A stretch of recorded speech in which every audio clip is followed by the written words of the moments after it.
What is up? You are listening to The World is My Burrito, episode 31. This is meant to be a partner episode to episode 30, where I covered Battle Royale. And in this episode, I'm interviewing a friend of mine, Luke, at a local brewery to get his thoughts. This was his first time seeing it. It's all explained in the episode. However, word of warning, this was filmed in a live environment. They were having a market there. There was a lot of stuff going on between rain and talk and all kinds of stuff.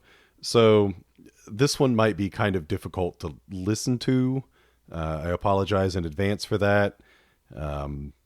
Honestly, I don't think there's anything that I can do to fix it. I kind of had Luke facing into the fray. So there's no real way to get rid of the background noise without getting rid of his voice. Anyways, you'll dig it. You'll dig him. Let's just get this thing going. Okay, so I am I'm recording this live with Luke. We're at, where are we at? Southern Brewing. Southern Brewing, okay. Last night we watched Battle Royale at Jug and Bottle, hosted by them and Ichikorochi Ramen. And it was Luke's first time ever seeing it. Oh, yeah, probably some backstory. Luke is one of my friends here. He's like the only person I know that's into a lot more of the like obscure anime titles, manga titles. So he's, honestly, the first person I met in Tampa that was into anime and manga and stuff, into Japanese stuff. So I don't hang out with like a lot of nerdy people in town. Not that level of nerdy.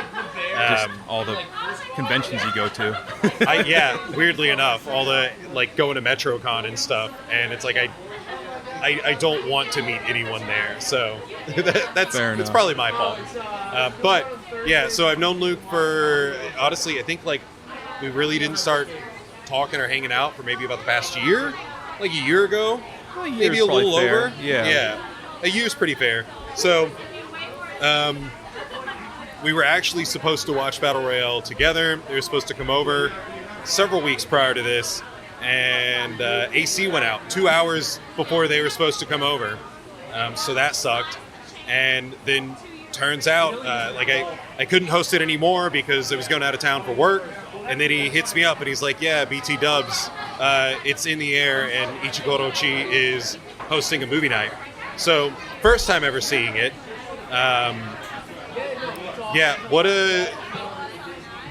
What were you expecting going in? Like, did you know anything about it, or? I mean, we've had small discussions about it, and of course, I mean, it's the inspiration for a lot of the video games that have come out in the past 10 years at least. Yeah. What was it? The first one, the first big one was PUBG. Oh, that's true. Yeah. I forget that exists sometimes. And I remember playing that when that first came out.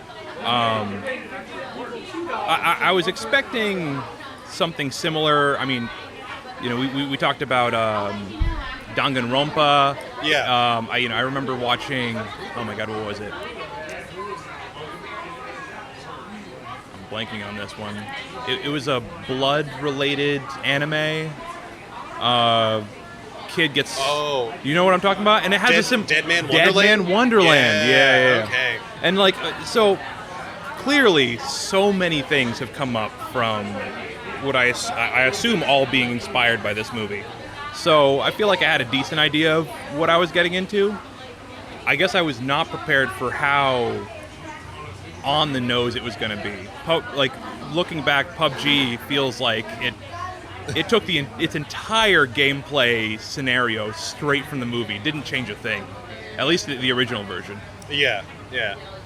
Okay, so, yeah, you went in with video game background, which is interesting, because I've never played PUBG, never played Fortnite, I've never played the games that are themed after that, which is why I completely forgot to mention them in the episode, because they just don't even come to mind. Like, I don't think about those games when I think about Battle Royale, despite knowing for a fact that they are Battle Royale-style video games. Yeah. So, after the fact, like now that you've already seen it, what was your overall thought on the film? definitely better than I thought it was going to be. Okay. You know, I was expecting a little more hokiness. Okay. But what hokiness there was, I thought was, I don't know, well within the bounds of what I would expect for any given movie. Okay. You know, I knew nothing about this. I half expected it to be older than it was. I didn't realize it came out so recently. Yeah. I was half expecting a black and white film. Okay, yeah. It is kind of wild to think that what we know as Battle Royale isn't that old. Like, that style, because even I was kind of surprised when I found out that, like, you know, lowercase Battle Royale was a wrestling thing in the 70s. And it's like, I was 100% expecting, like, a early 1900s novel, you know, literature about Battle Royale. And while there are some things that have, like, the makings of, it's really, like, wrestling that started it. But then this movie, I thought for sure, like, okay, he's second or third in line. And no, like, this is the progenitor of Battle Royale as what we know it now. Like, everyone has copied that specific thing. So yeah, same thing. Mind blown that it's like, this thing that I love was the start of it all. It happened in our lifetime. It really turned the concept into a genre. Yeah. That really changes it. And again, it exists it was created in our lifetime. Yeah. Definitely did not expect that. That was the most surprising thing. So yeah, the hokiness level, I can get that. Totally expect that. And there definitely is a weird level of comedy so personally, I kind of like the sort of situational comedy. It's like not everything is played for comedy, but there's these tiny things. It's either comedy or like weirdness. Yeah. But you know, straight up comedy is when Kitano, they're in the war room, and the other military guy comes up and grabs the cookies, and Kitano just grabs them out of his hand and moves them out of the way. Yeah. And the guy picks up paper and he grabs the paper and he moves that out of the way. Weirdness is when he's doing the exercises towards the end, where it's not comedic, but you can find comedy in it. But I feel like that's to kind of find balance, where the movie's not full comedy, but it's not drama. Because if the whole movie were drama, which I made the comment that the one scene where Shuya is like violently shaking Noriko, asking her if she's okay. Yeah. It's like, are you okay? And like, he's about to crack her neck, just shaking her so hard. And that is what I would feel like would be hokey. If the movie was more of that, it's like the drama would be too hokey. It would be too bad. Speaking of that scene, a different perspective perhaps could be that increased the realism of how young these kids were, because you wouldn't expect necessarily someone of him age to have the wherewithal to understand that maybe shaking her is not the best thing to do when maybe she's don't injured. Shake the dying person. As an adult, you get, there's better things to do, and you don't want to move a hurt person too much, but this is a kid in the middle of the craziest thing that's ever going to happen to him. He doesn't know what he's supposed to do. Yeah. So maybe that wasn't necessarily intentional, but I think that if you put that spin on it, it makes sense. Try to put it more into that youthful perspective. I like that take because, I think I kind of mentioned it in the episode. It is like, I'm nearing my 40s, and it is very difficult for me to remember what my teens were like. So it's very, a lot of the things that I look at, it's like, God, that's dumb. Like, why would they do that? I try to be open-minded, but it's still very difficult. Yeah. Because I'm 20 years removed from that. So, no, that's definitely a good take. That makes sense that they don't know to keep their calm and maybe not shake people who are in the process of dying. Because I even remember mentioning straight off the bat, when your wife Rachel asked, when they're calling names, she's like, why aren't the kids just going? They already know what's going to happen. Why don't they just leave? And it's like, well, reality doesn't set in until your name's called. Yeah. And then it's like, oh shit, this is happening. Like, I am a 15-year-old, and now that I have to go outside, now it's happening, despite all the other stuff that happened. Although, same scene, I remember you pointing out it was really strange how in all of the hubbub that was going on, they all knew exactly where their personal bags were. Oh, yeah, and they didn't even look. No. It's like they just knew. There were a couple of kids that, like, they ran out and, like, without even looking at it, they just, like, reached down and grabbed their bag and run off. And, like, they're one of the later ones, there's, like, a whole mess of bags, and he's up front, and all the crowded children are in the back. And he, like, when they call his name, he just turns around and goes into the crowd and grabs his bag and leaves. And it's like, dude, that bag is in the midst of a ton of other bags, in the midst of a ton of other people. And, like, how? So that was very goofy. I get it for the film. They're not gonna spend the extra 5 minutes for kids looking for their bags. Yeah.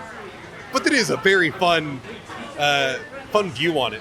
And again, one of the things I mentioned in person earlier, and not on the podcast, because it never really came to mind, I've never seen this movie with more people. I've always been alone.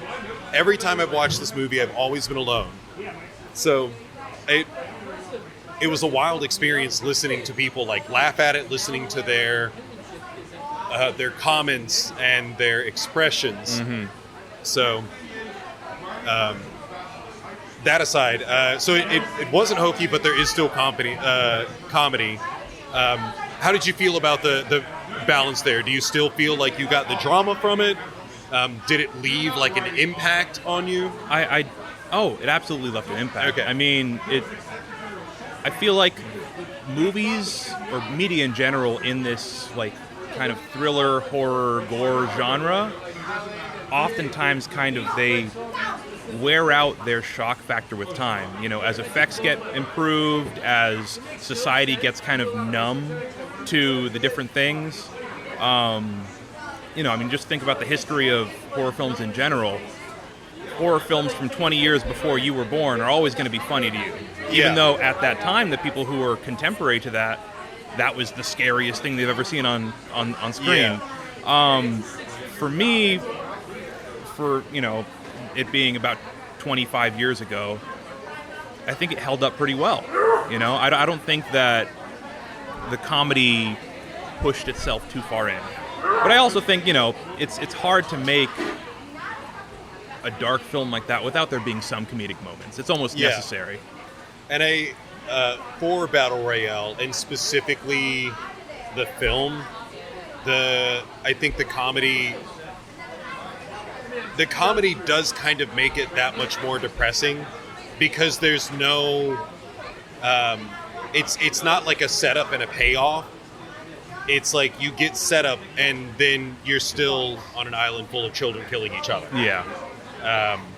So it's like you're always waiting for the punchline to land, but it's not, because they still have to kill each other. How did you feel about the end of the film with, like, a couple of characters surviving? Like, do you feel that was merited? Would you have wanted, somebody had to survive. I mean, they were accused of murder and did have to flee. Although I wonder if they got off too easy not having to make that hard choice of killing either both of them or one or the other. Yeah. You could argue that the punishment was the fact that he had to kill it all. Yes. But, I think oftentimes in movies like that, those characters get off too easy not having to make that choice. Yeah. Yeah, I think, I honestly don't remember. Are you familiar with the Hunger Games? Like, story? Yes. You've at least seen the movies? I haven't seen all the movies. I read the books. Oh, okay. Yeah. All right. So my comparison is always, like, Hunger Games, first film, first book, is Katniss and Peeta survive, and they're, like, rewarded for it, and despite how things kind of go after that, like, in the moment, they are rewarded for it. Yeah. And I always like the idea in Battle Royale where it's like these two live, but now they have to leave their own country. Or we don't know how the film frames it, but maybe they just live in their country underground. Like, they can never have a life ever again.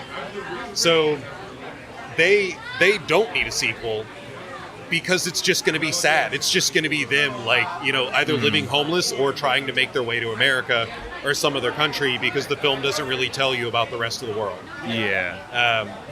But yeah, that I do always love this kind of depressing, you know, you win, but what do you win? Like, you're alive, but what does it even matter anymore? So yeah, it's no, fun take on that, though. You know, if they had to kill each other, that would be more, I could see a little bit more interest there. Shogo still dies in the end, so the bullet wound from one of the bullet wounds from earlier magically finally kills him. I think that, okay, so like on the comedy point, and in only watching the movie the second time this year, like, I mentioned in the podcast the rule of cool, and I am 100% okay with Kiriyama having unlimited ammo in the film. Okay. It makes no sense. It's super dumb. It's a comedic undertone because no one ever addresses it. He changes one magazine in the entire film. And I like that because he's like this invincible force. So even though the underlying tone is comedy, it's still dramatic because he can just kill at will. Like, nothing can stop him from killing. Again, like, there's never a punchline because everyone has to die.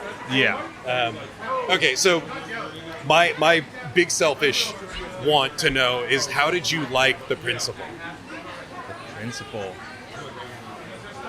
I thought he was a well-written character.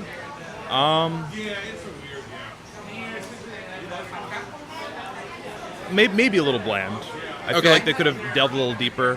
When I was listening to your podcast, I don't remember the pieces of the story making sense to me, like the background story. It felt all disjointed. So when the scene with him having ice cream with the girl, I did not connect that with anything else. Like, I thought it was, I almost thought it was maybe just a fantasy in his head. I didn't realize that, like, it had to do with, oh, she was the only one who showed up, and it's, and they never state what it is, because I remember either you or Rachel commenting that it was a dream sequence, but it's like, I'd never thought about it like that, but I don't think the movie has a hard tell of if that's real or not, if that's fantasy or was it real. So, like, maybe my read on it was just a read and not, like, it was interpretation. I mean, it makes a lot of sense. It kind of pulls things together. Because Or, otherwise, I would have...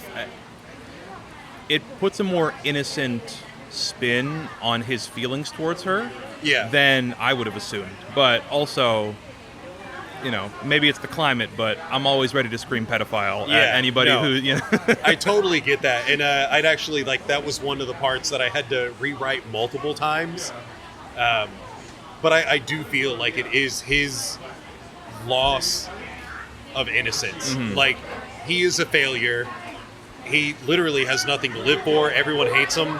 And the most kindness that he's ever seen from a woman is when she showed up to class. And it's like, I like that take because it makes him seem like such a pathetic piece of shit. Like, he's not vile, he's not lewd and lascivious. He's just pathetic. He just sucks. Where that was such a pivotal moment of his life that it's like, oh, like, my daughter hates me, my wife hates me, but this girl showed up to my class. You know, when everyone else abandoned it. So, yeah, I love him as a character. It's, you know, a little sad to hear that you say he comes off as bland. But again, different interpretations. It could just be that I wasn't connecting the pieces of his story that would make him more... It's also your first ever watch. Yeah, you know, you'll hopefully you end up watching this again in the future. And maybe you'll see him different, maybe you won't. But, you know, interesting take nonetheless. Do you think you'll ever read or even listen to the audiobook? Oh, absolutely. Yeah. Because I would love to end up hearing a take on that. It feels like there's a lot of missing pieces. Yeah. One thing that I wish popped up, and I don't know if this shows up in any of the other media, but was there at all any point when somebody died because of the zone they were in? Yes. In the movie? No, not in the movie. Okay. In the book. Yeah, that's. Yeah. I felt that was missing. Like, and I think the reason is, like, when it happens in the book, it is so rewarding. There is they have the same quantity of characters, but like Kiriyama's vastly different, and because of how different he is in the movie, all of the people around him are also vastly different. So, but it relates to one of his henchmen, because in the book, he's just a normal student who goes to the school, who has like a small gang, but it relates to one of his henchmen, and it is so rewarding. But I'm pretty sure it's the only person that dies by the zone, because everyone's pretty good about moving out.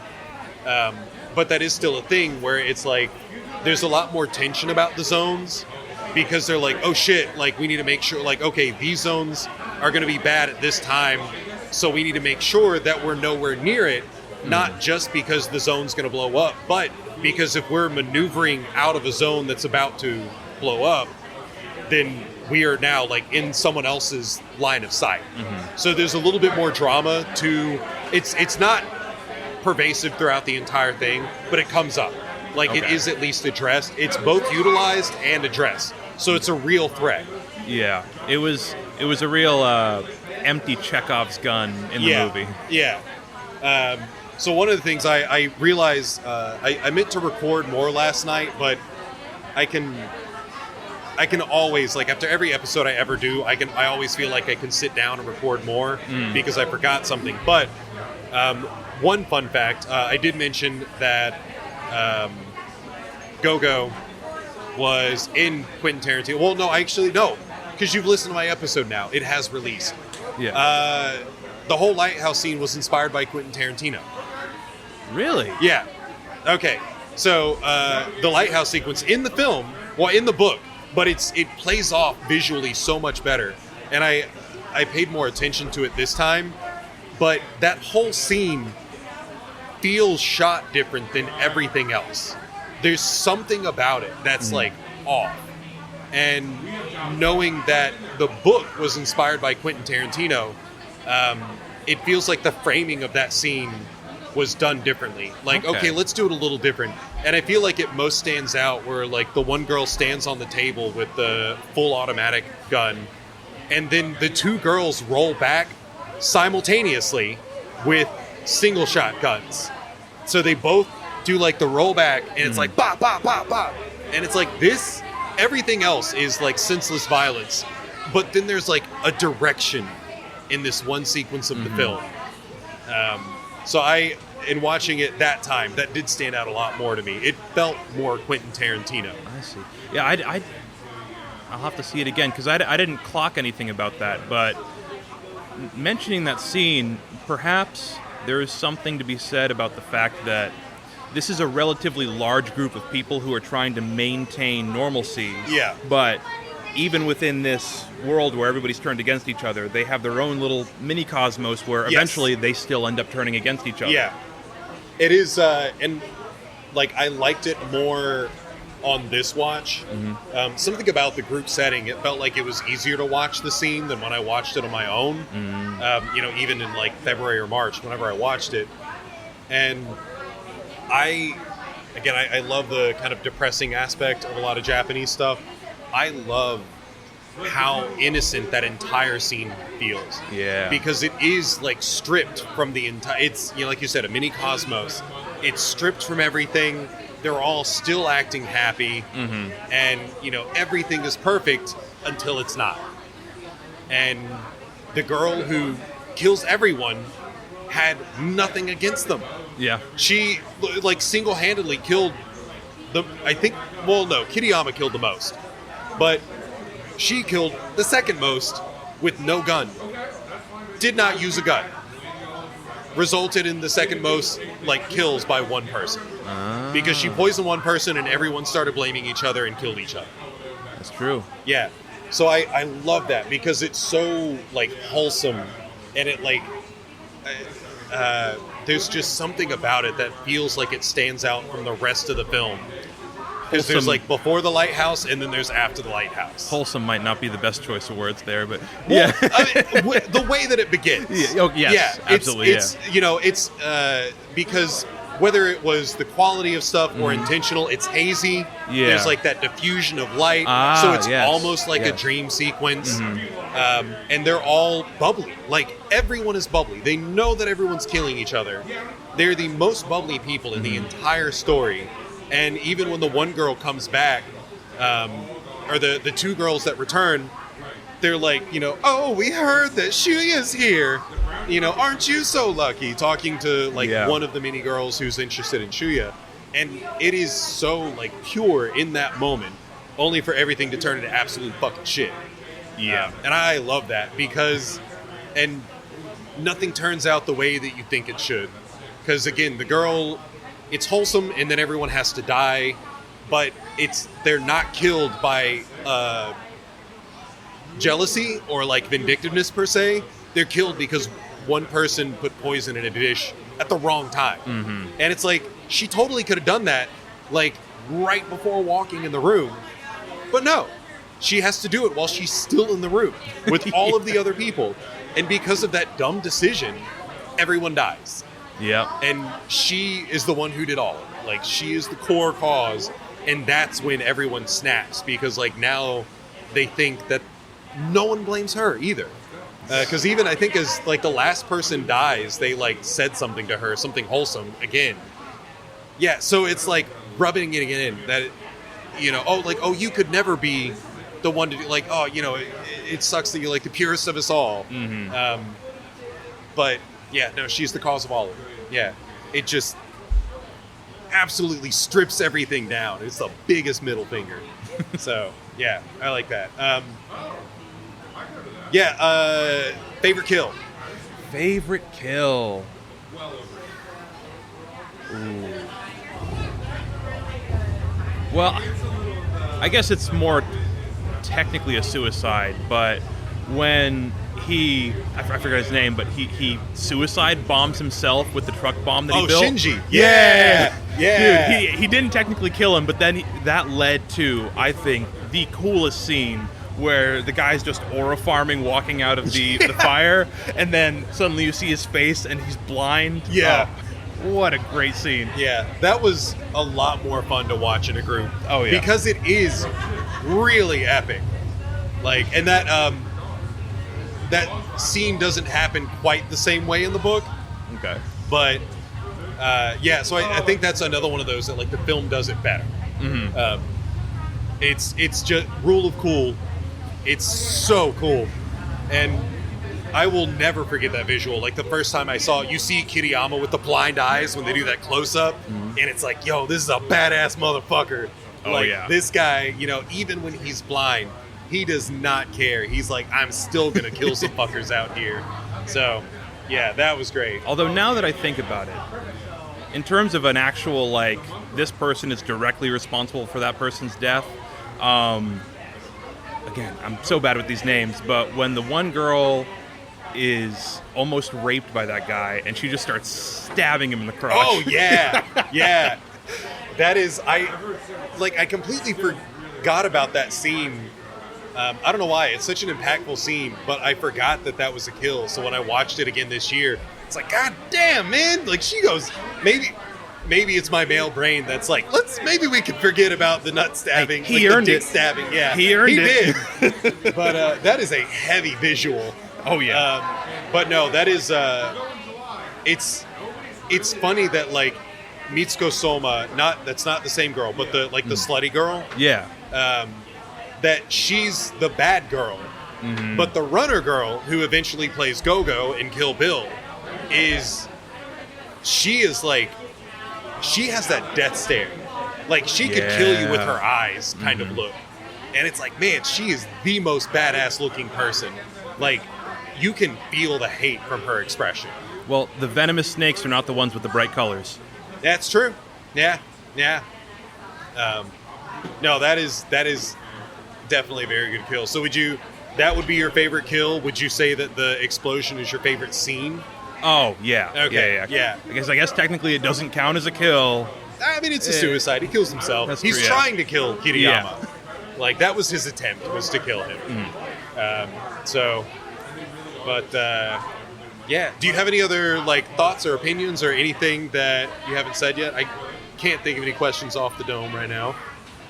I really enjoyed at the end of the movie when the principal gets up and just kind of continues talking on, like, answers his phone. Yeah. Kind of just on autopilot. To me, it read as that even in death, he was a slave to his home life. Yeah. Finish your thought.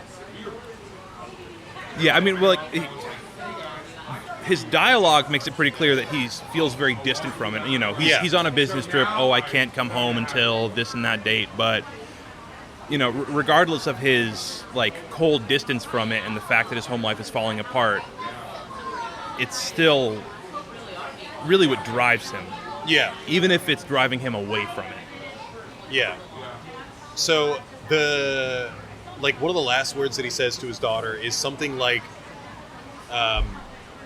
it's like, if you hate someone, see it through to the end, or something like that. Very much paraphrasing, but I know it starts off that he's like, you know, be sure that if you hate someone or hate something, and he has like a finishing thought.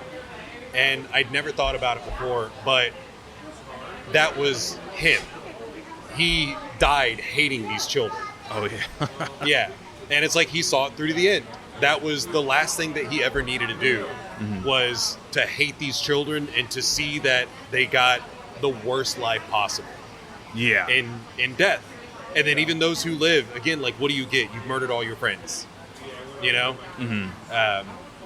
So, yeah, I still love that scene. Like, that stood out when I watched it before.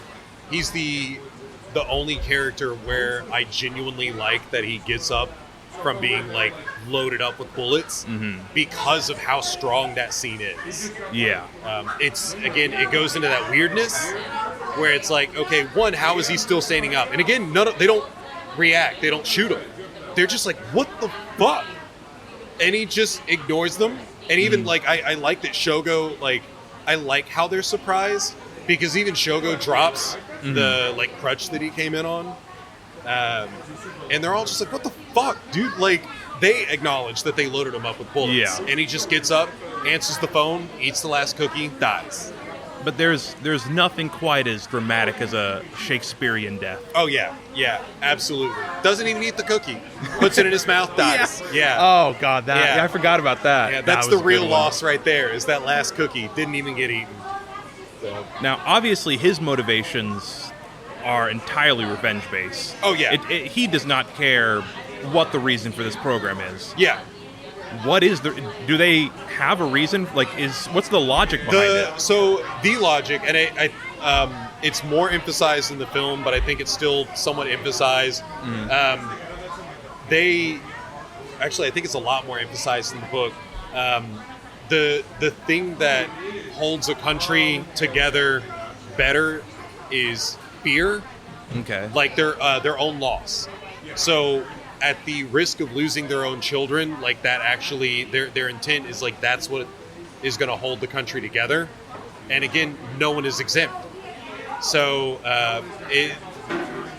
no one says what their background is in the film. But, like, one kid, his dad is, like, a mayor or something. Like a mayor or a governor role. And they're like, we don't give a shit. Like, no one is exempt.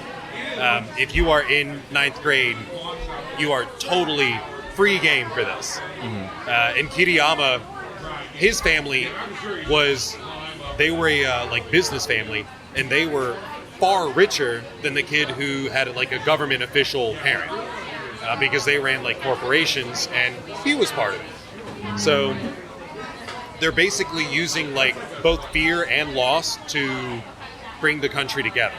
Okay. So, but in the movie, they're basically blaming it on, like, they're trying to use it as, like, a lesson to teach children to behave, I guess. But it seems like children at large aren't really aware of what's going on. Yeah, and then there's only one kid that comes out at the end. So Yeah. who are you teaching? Yeah, but I think it's one of those, it's the adults trying to blame children, where it's like, well, you should have paid attention. You know it's happening, because that's basically what he says in the beginning. He's like, Yes, this is a thing. You were aware that this could happen, and now it's happening. And they're all surprised. And it's like, yeah, at 15, I probably didn't give a shit. I didn't give a shit about politics or what the government was doing or how it affected me, because I was 15. It didn't affect me. They failed their history lesson, and now they suffer. Yeah. So I think it's one of those that, they're hoping that it fixes children in some magical way. But clearly it doesn't, because they're not fucking paying attention, because they're children. Yeah. It's like the government and the people are so far removed that they don't realize that it's not even helping, clearly. Because in the film, it's the 40 or 50-something Battle Royale, and they don't say how often they do it. So I don't know if it's annually. I'd have to look at a time frame. But if they did it annually, that would put it right around the end of World War II. Like, when it in started. our real time. Yeah. I mean, that would make sense. Yeah. So maybe it's like after the country recovered a little bit, they started the program to try to keep people in line. But it's weird because I don't know if you finished the episode or not, but Japan in the book, not in the film, they don't state anything in the film, but in the book they've overtaken most of Asia. And it's basically, when they describe it, it's basically their map from the early 1900s, where the Second Sino-Japanese War, where they overtook like Korea, China, they owned like all of Asia. And that's what they own in the book. It's in the Man in the High Tower universe. Yeah. So the motivations are clearly bad, and even the director said that his greatest point was to try to show that the adults were the failures. By example of the kids. Because again, like, even the kid who lives, what do they get from it? Yeah. They're given a stipend for the rest of their life. Like, I don't actually think I don't remember how specific they got, but they get to essentially live for free for the rest of their life.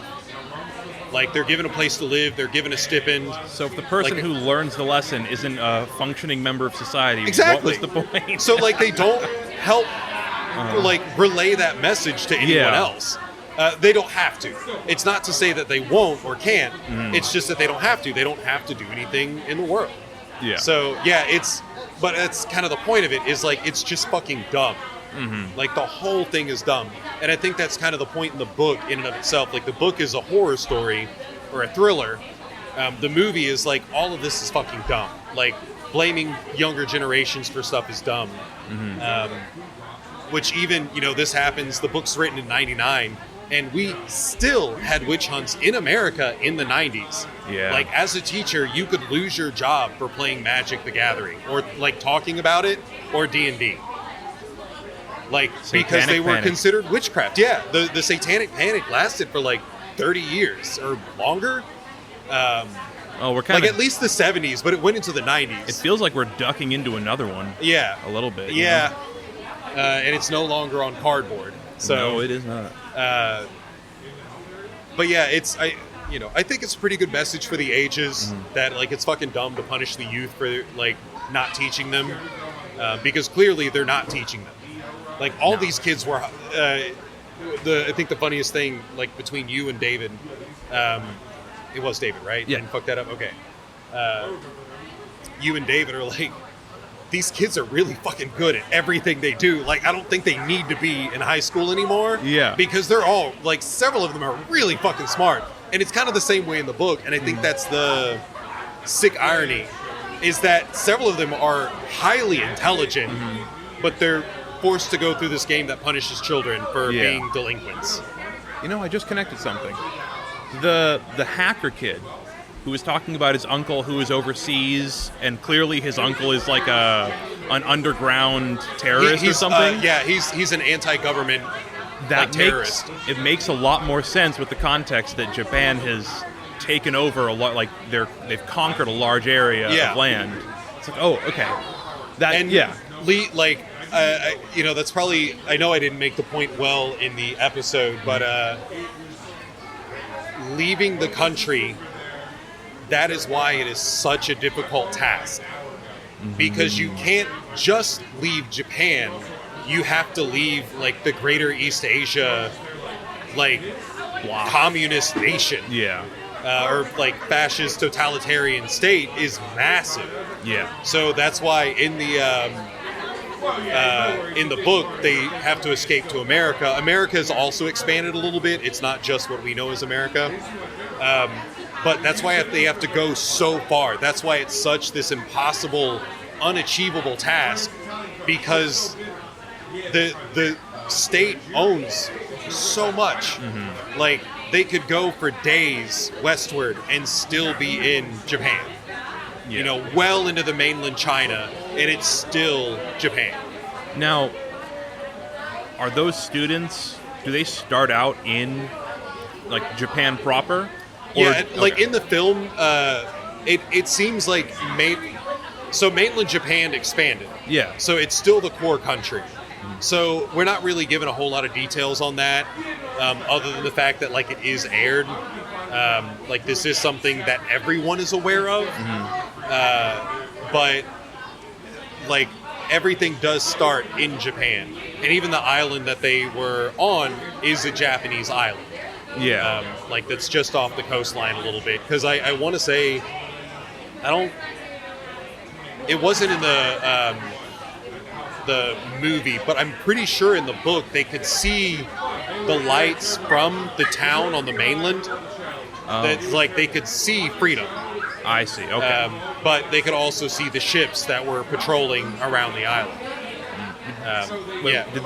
Was that in the movie? That's in the book. Oh, okay. But it's a military controlled thing, so they had, like, ships patrolling to make sure that no one could swim away.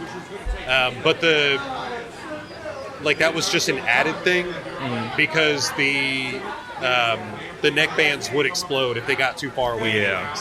So, which the neck bands, I mean, that's the first time that idea of a neck band ever showed up in Japanese media, right? Yeah, I would think so. At least in this kind of context. Which, I mean, how many pieces of media have that been in since then? Oh yeah. I mean, even maybe like Saw in the West was perhaps inspired by that a little bit. I feel like, that would be kind of fun to go back and see if that has been used elsewhere, like having actually this Suicide Squad. Yeah, exactly. Yeah. I wonder if Suicide Squad is younger or older. Then I don't know that. I'll have to look that up because I feel like Suicide Squad is a very 90s, like, cusp of the 2000s kind of comic idea. Mm-hmm. So that'd be fun to look into. But it's definitely gotten more popular after the fact. Yeah. Like, you have to have some way to kill people who are playing. Yeah, and I mean, outside of, like, I feel like a bomb on your neck is probably the lowest tech solution that you could come up with reasonably. Because it would take a very tiny explosion. Yeah. Like, you don't... And very tiny based on the movie. Because before his head blew up, I was expecting it to take the whole thing clean off. Yeah. But it really just, like, blew up the front of his throat. Yeah. I mean, that's all you need. Yeah. Yeah, it doesn't have to be much. Like, if you have it in the back, all it needs to do is sever the spine. If you have it in the front, all it needs to do is go deep enough to stop you from healing, like, covering the wound. Yeah. So, I guess, ever since then, there's so many depictions of that type of restraint in all sorts of media. A lot of them oftentimes just cut the head clean off. Yeah. Yeah. So, yeah, I'll look that up later. That'll be fun. But, yeah. I think, let's see. I don't know. Do you think you could survive? Do you think you'd have it in it to, like, kill a bunch of people? At least in this context, it's a lot of people you know them from school. So they might not all be your close friends, but they are people you have to be with almost over 300 days a year. I hate to say it, I had a lot of anhedonia back in high school. I probably would have been thrilled just to feel something. Okay, so like the Kiriyama character, it's like, you know what, I feel nothing. Yeah.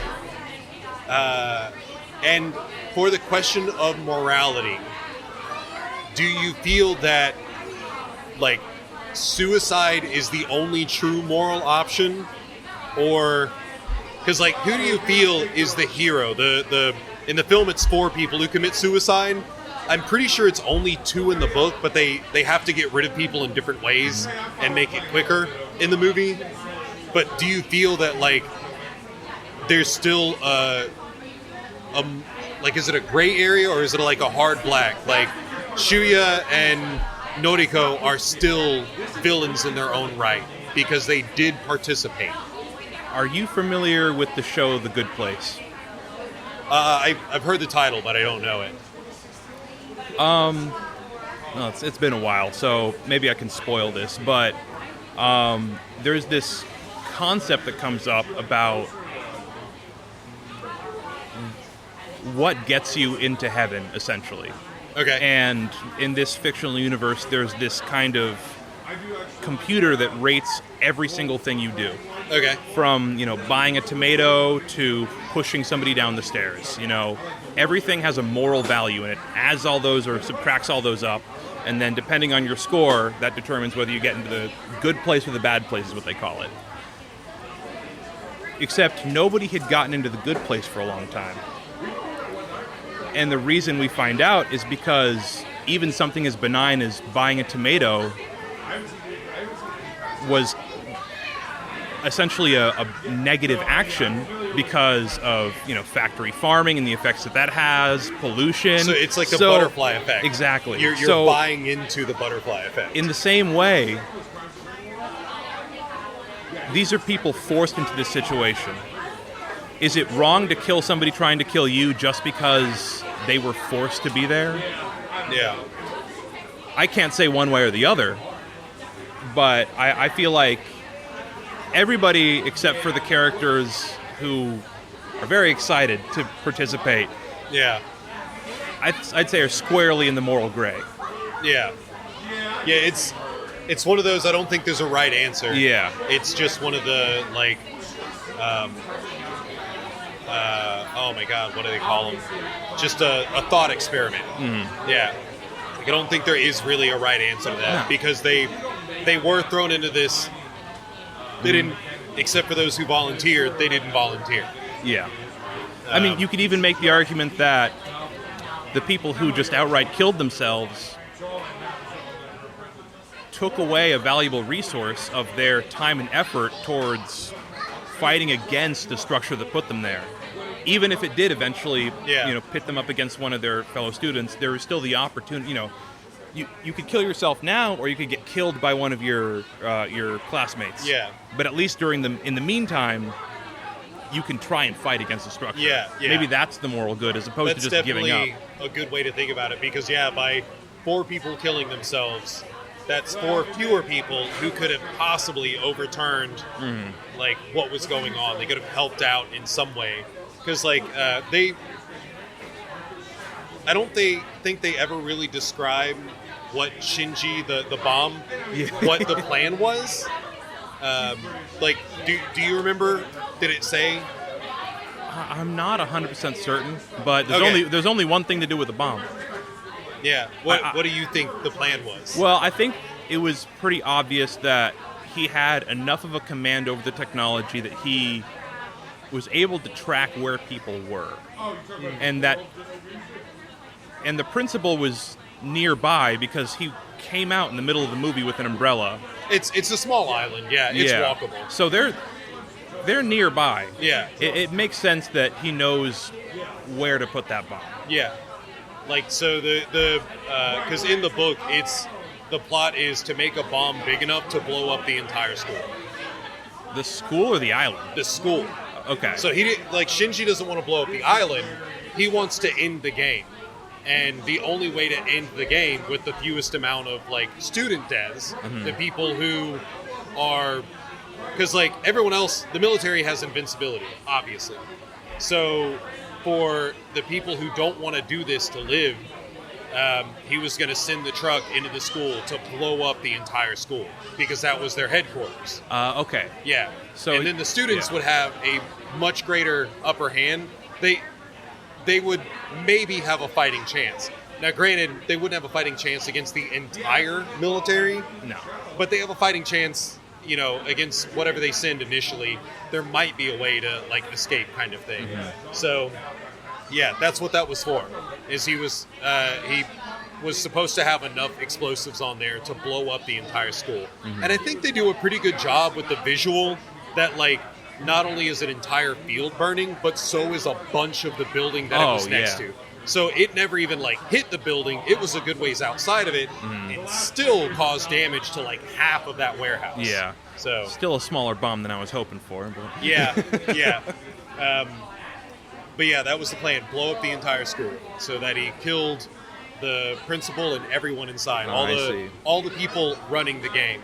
Because the boats and stuff are not running it. The people circling the island, they weren't running it. So, that would be why the kids would at least have one more step of a fighting chance. I guess to me, I didn't even consider that they were still in the school. Because, he's got the military there, so the kids aren't going to want to run back in there. I guess I just assumed that the headquarters were a different place than where they started. Yeah, it's the same spot. Okay. So that's, it's probably not like a teacher's lounge, but just some type of larger room. Yeah. But yeah, they were still in the school. For the whole thing, just a large room. Yeah, because they were in the auditorium at the end of it. Yeah. Was that the auditorium? Whatever that room was. I think it looked like an auditorium. Yeah. But we don't really know which floor it's on either, so yeah, could be bottom, could be top, who knows. In my head, it's always a top floor, overlooking everything. But I don't think they ever give us a show of where it's at. But yeah. Very cool. So, I think this is nearing the length of my actual episode on it. It's a lot better than I expected. Any final thoughts? Well, so, we talked about the neck restraints being a very big trope that went off even outside of the Battle Royale genre. Another trope was the happy-go-lucky announcer at the very beginning of the game. Yeah. Just that kind of upbeat voice, even in Squid Games. It's basically the exact same voice, the exact same tone, everything. Yeah. Try to be super happy about it, yeah. Yeah. Which I think, aren't there 3 seasons now? Squid, yes. Yes. I've only seen the first arc. I don't know if that's 1 season or 2. It's 1. Okay, so I've only seen the first season. And I think that is the most perfect sequel to Battle Royale. It is quite good. Because it's they get adults into debt. Or they get people who have put themselves in a shittier situation. And they're okay, you can get yourself out of it scot-free. And that's why no one in there can be good, because they've all made terrible decisions of varying degrees. Some of them were doing illegal things. Some of them were just terrible with their finances. Yeah. But I do think that is the most perfect sequel story-wise, because it's just as tragic. Yeah. Where it's even if you win, these people have already made shitty life choices. Are they going to make a good one after that? Yeah. And then there's, I guess, the sister story right now to Squid Games, which I prefer, is, oh my god, why am I blanking on the name of this? Alice in Borderlands. Oh, yeah. I love Alice. Yeah. I'm excited for the 3rd season coming out soon. I didn't see 2. I need to rewatch 1. I had so much fun. But that one I want to do a whole episode because it's a manga. Oh, yeah. And now they've got season 3 coming out. So I was looking at some of the manga panels, and they did such a good job with the live action character design. Oh, yeah. Oh, my God. Yeah. That one I thoroughly enjoyed because I didn't know anything about it going in. But yeah, that was another really good game. And like very unique in that it's happening in a real city that's been evacuated. Yeah. Yeah, it's not an island that's secluded. It's like, nope, this is a real city that people would normally be occupying. You know, thousands of people, tens of thousands of people, and it's just you few. So Yeah. looking forward to that. Okay. Yeah, almost an hour. I think that's good enough content. Probably, yeah. But yeah, I appreciate you being willing to chat about this. Really glad you got to see it. And I don't know, maybe for like Alice in Borderland. Oh, yeah. Yeah, we've got actually there's a couple of things because we do have a lot of similar interests. We're planning on watching Tetsuo the Iron Man. Yes. Yes. Yeah, that one would be a good mini episode. I love that. I don't think Brenda's gonna watch that. No. It's body horror in like the real way of I body horror. love Cronenberg, man. Oh yeah. I'm a big Cronenberg guy. Yeah. So this Tetsuo the Iron Man is great, and it's like 60 minutes, 64 minutes, something like that. Awesome. It's short. I was skimming through it the other day, and I was like, God damn! Like I forgot how fucked up this movie was. But I'm excited to hear your opinions on like my favorite scene from that movie. Oh, I'm excited. But, yeah. So I'll get you back on for some stuff.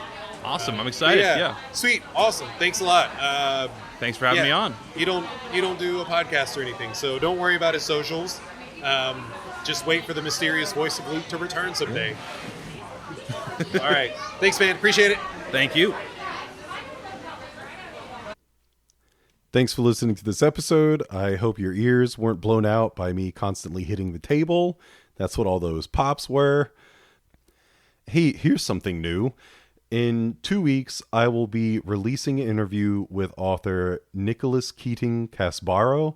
He's the author for the Vitalirium Descent into the Void. It's his first full novel. It's like 500 and something pages, and I want to say just over 19 hours on Audible. So this is going to be from the perspective of someone who has read this. This is not introductory. He's already done 1 billion of those, and I didn't want to disrespect him. So what you can do is, first of all, go check out the Wait For It podcast. They did an interview with him a couple of months ago. And also be sure to check out the book. It has physical copies. It has digital copies in like the Kindle store. And you can also find it on Audible. So check that out. About 19 and a half hours, just over 500 pages. And in 2 weeks, I'll have an hour-long interview, or just over an hour long, where we chat about the book. Highly recommend, by the way. Not just because I did an interview, but genuinely good stuff. Go check it out. And in 2 weeks, bam, episode. It's crazy to be able to announce stuff. I don't even know how to do this. If you want to reach out to me, you can find me on social media at Twimby Podcast. That's TWIMB Podcast, all one word. Blue Sky, Instagram, all that stuff. You know where to go. twimbypodcast@gmail.com. If you have any questions, comments, concerns. And I never talk about this, but in every single episode description, there's like a little thing at the bottom that says send me a little bite. Maybe I'll move it to the top. That's a way where you can like send me, a thought or a quip or an email. Zach is so far the only person who sent me anything on there. But check out Vitalirium, because in 2 weeks I'll have that interview. Deuces.